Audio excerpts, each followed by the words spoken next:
Welcome to SavvyMoneyShow, me, your host Sean. I apologise for any background noise. I am outside. Don't forget to hit the like button, comment in the box below and subscribe if you haven't. Talking about recent performance and high risk, high reward stocks I'm looking at. Well, SK Hynix, I mentioned the other week, and it's already up 12%. Same with Oracle, we're already up 12% on it. Well, SK Hynix announced they're going to build another manufacturing plant which will increase output by 50%. In my opinion, for a semiconductor stock, it's already a value play. If you guys want to take 12%, fine. It's a quick 12%, I understand that. My advice would be take your profit in for your shares. And that way, if it keeps running, you've still got skin in the game. Sorry, I'm going for my morning walk, as I always do, trying to keep fit and healthy. Now, the first one on the list is less risk, Duolingo, because they can pay off all their liabilities with current assets. The growth isn't quite there, although they have started growing quite a bit. I say they started growing, depends on the metric that you have, but they think the growth is going to decline even more. Basically, what happens is they put all this money into marketing, they get people on their platform, and these people are only active for about 3 months. They don't engage with the platform for longer. You're not going to learn a language in 3 months. Still, it is what it is. It effectively has no debt when you consider the cash it has. It should, in my opinion, rather than stock buybacks, I'd rather they pay off the debt and then concentrate on stock buybacks, especially with the market the way it is. Then I would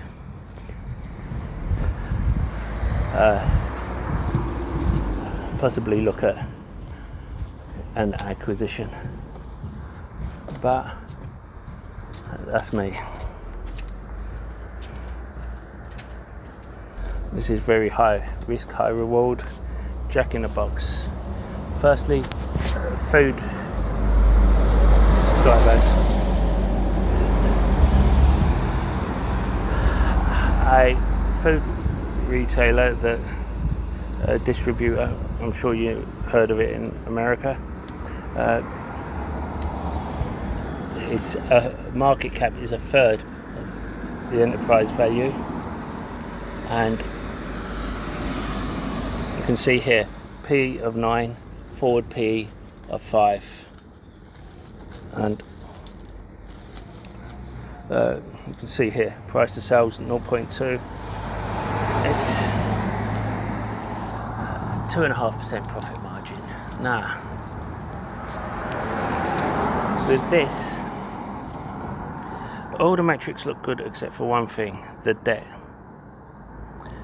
Now, in my opinion, they either have to turn it round very quickly, or they will have to dilute.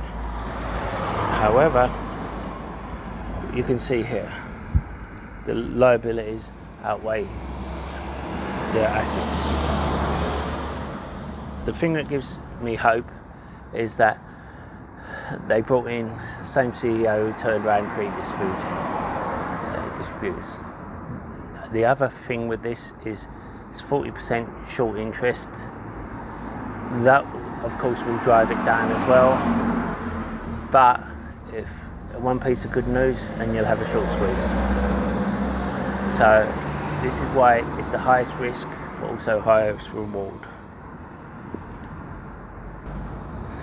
BMNR, Bit Minor Immersion Technologies.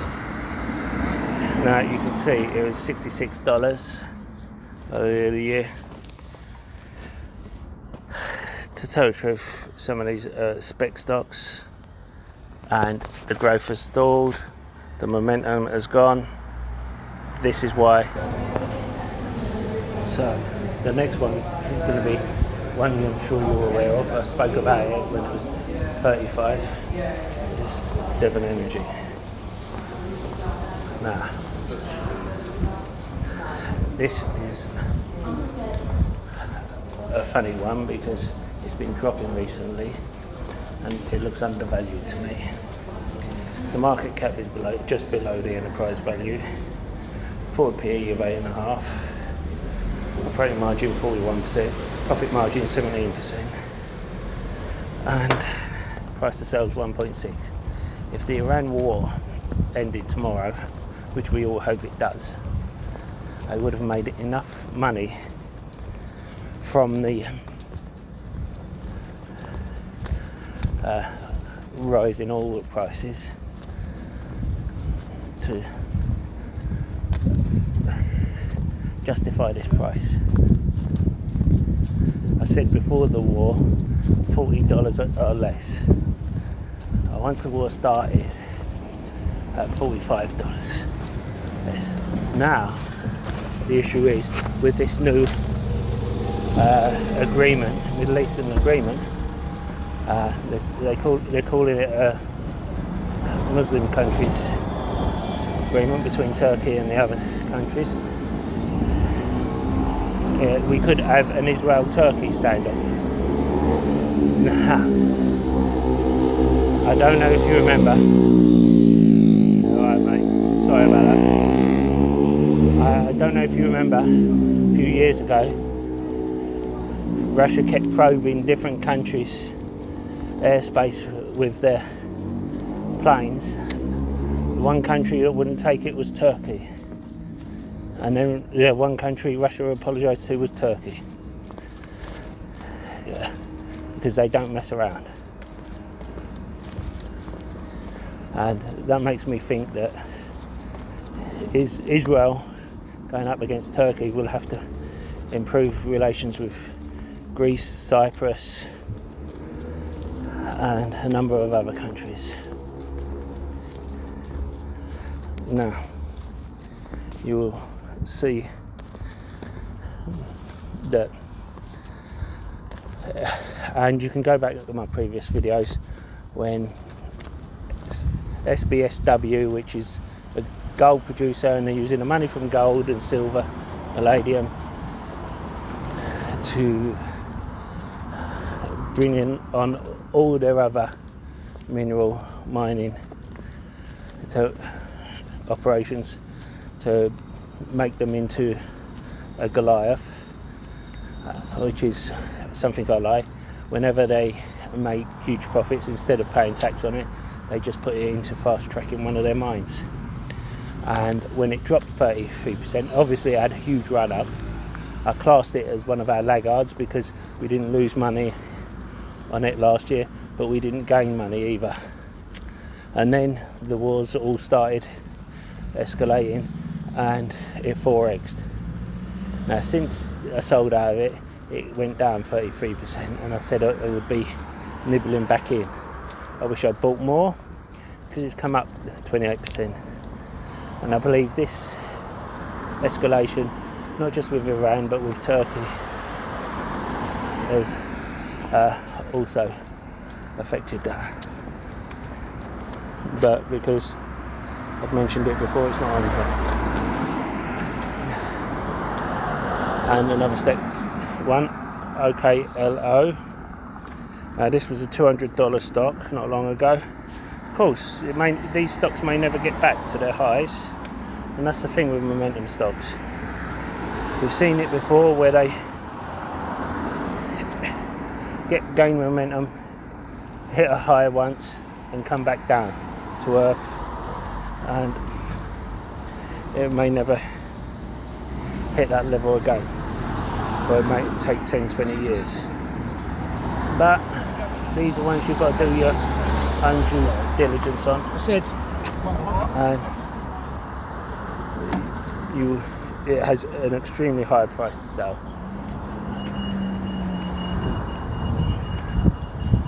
And usually I don't touch anything that has a price to sales above 20. Just because you're paying so much in sales and marketing to get someone on board. I like companies where their products sell themselves. With spec companies, obviously the price to sales is going to be higher, but that is still extremely high price to sell. But once again, these are just a list of stocks. With spec stocks, you put a small amount in, you buy a number of them and hope that a couple of them hit, and justify the few that don't hit. Pfizer, when it ran up before, I said if it comes down to 26 I'll be buying it again. I said I expect it to be in this range, like in the 20s for a long time. It has been, but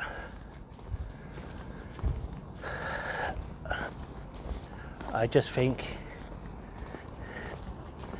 it's still a good company. People are saying it's done because of the cliffhanger on his patents. That's not true. We've seen it before. The patents expire. The other companies still have to start producing and distributing. This company has it all ready, sorted out. There are headaches with doing that. All manner of things can happen. They can get a patent extension. All sorts of things that happen, even if they don't. They have been buying up companies from China, and they've achieved 10% of their 10% of their market cap in revenue in 1 quarter. They give a 6.5% dividend, and I think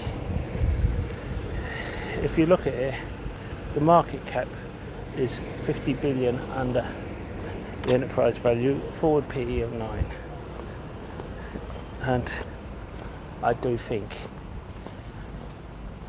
because I sold so many of my healthcare stocks during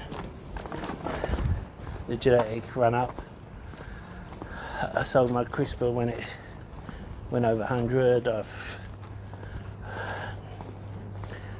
sold my Beam. I've only got hash shares of this. Sold my Prime when it hit the 6s.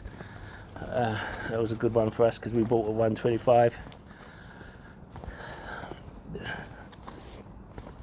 I've been looking to get back in, even with Novo Nordisk I'm looking at as well, and I mentioned that on the previous video. But I do think they've got so much money compared to the debt that it's worth picking up. They're not stupid. Archer Aviation, it's a company that went up 12% on an agreement with Boeing. Now it's 4.8 billion market cap. It's less than it was when it IPO'd, which is fine. SPACs, these sort of things happen. Now it's getting closer and closer to commercialisation. It has 2 years of runway. It's just purchased 3 companies from Boeing, one of which has cost Boeing 400 million to purchase, and it purchased them by issuing them shares. And that's why when they mentioned by issuing shares, that's why it came down 7.5%. Now I think it's worth it here. Let me know what you guys think. I'll see you in the next video.